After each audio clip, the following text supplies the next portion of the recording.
the second presidential debate in Nashville, Senator John McCain having declared that he knew how to get Osama bin Laden, further promising that as president he would get bin Laden no matter what.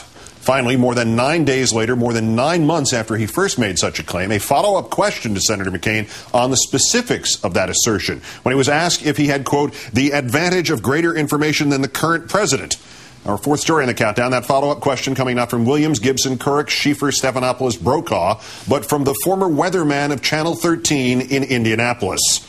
But first, a brief stop in Miami, because what Senator McCain said there today, it was in direct conflict with what he last night told that unrepentant weatherman, David Letterman. This afternoon, the Republican nominee spinning an entirely new fictional tale about the gentleman he calls Joe the Plumber. The response from Senator Obama and his campaign yesterday was to attack Joe.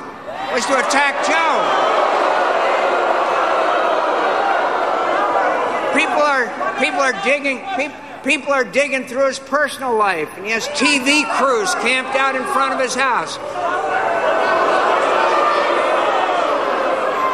He didn't ask Senator Obama to come to his house.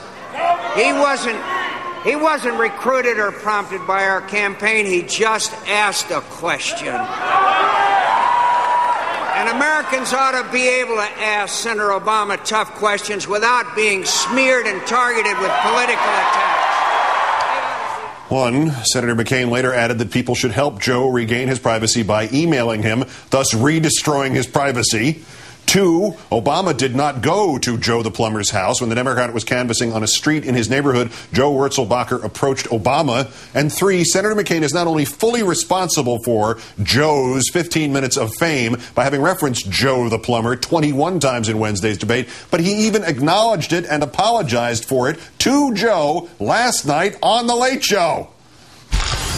Tell us about Joe the Plumber. You invoked Joe the Plumber, a guy from Ohio. What's the deal there? Well, I saw him on a clip on television. He said that he had a business. He was a plumber. He worked all his life, wanted to buy the business, and he didn't want to have his taxes increased if he did so. And so I kind of related to him. And Joe the Plumber, Joe, if you're watching, I'm sorry.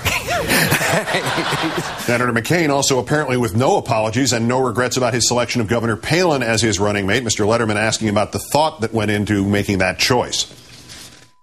I was just wondering if the thoughtfulness of that process included your selection of vice president. Oh, sure. I mean, if you are unable to fulfill your office, we get a 9/11 attack. Sarah Palin is the president who leads us through that. Sure. She's been a governor of a state with 24,000 employees. Yes, but the state... maybe you don't like Alaska. I love Alaska. But the point is, it's the biggest state we have. I'm a big fan of salmon. And I'm sure they'd welcome you there. If I were to run upstairs, wake you up in the middle of the night and say, John, is Sarah Palin really the woman to lead us through the next 8 years, through the next 9/11 attack? Absolutely. She has inspired Americans. That's the thing we need.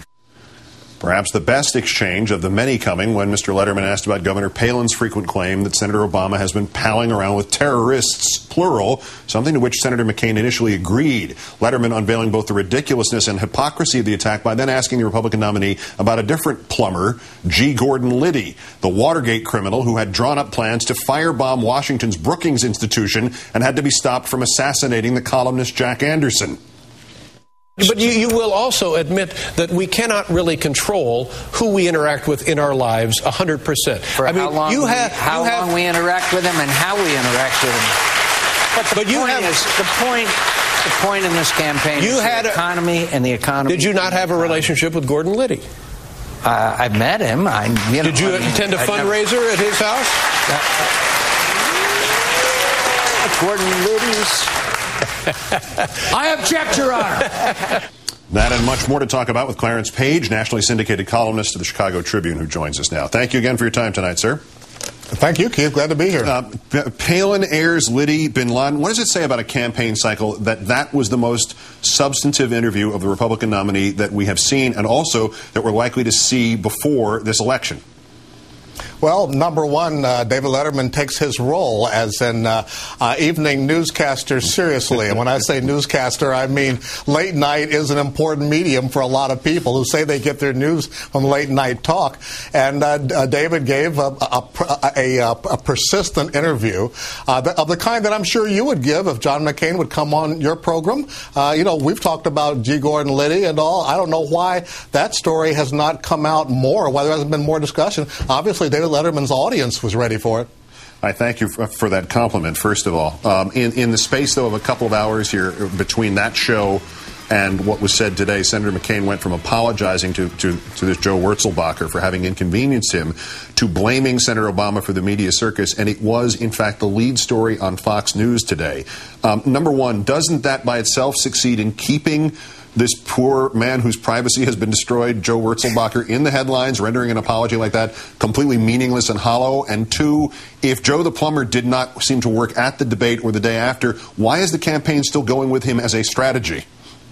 I don't feel sorry for Joe Wurzelbacher. He's having the time of his life. You look at his front lawn news conferences. He's talking all about how awful Social Security is and various other super ultra libertarian positions that I'm sure make McCain wince. But he's eager to get that blue collar vote, and he sees Joe the plumber as being an avenue toward that vote. Like he said on the Letterman show, I could relate to Joe the plumber. That's what he wants to do. And it turns out he's going to relate to him as well in his weekly radio address. McCain, although he'd like to get Joe out of the spotlight, would like to keep him in the spotlight simultaneously.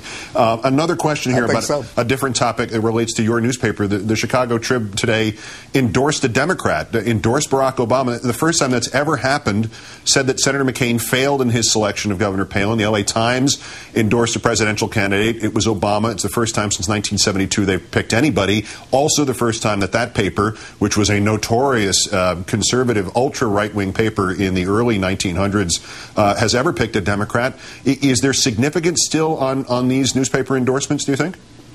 Well, let's be kind to our Republican heritage there, Keith, because we were the paper of Abraham Lincoln, and the Tribune was founded on two principles, free trade and abolition, and I still believe in that as a member of the Tribune editorial board. But yes, this is a historic occasion. The paper has been a Republican paper, has never endorsed a Democrat, including Adlai Stevenson, former governor of Illinois, and his two runs against Dwight Eisenhower. But this is an occasion here where Barack Obama and John McCain, his choice of Sarah Palin, I think, really had a lot to do with that decision. And as a matter of fairness, the Chicago Sun-Times has just endorsed Obama as well. We'll just throw that in and give it the sentence it deserves there. Clarence Page, Pulitzer. Well, this is a trend. Yeah, there it is. Pulitzer Prize-winning columnist of the Chicago Tribune. As ever, sir, great thanks. Have a good weekend. Thank you, Keith.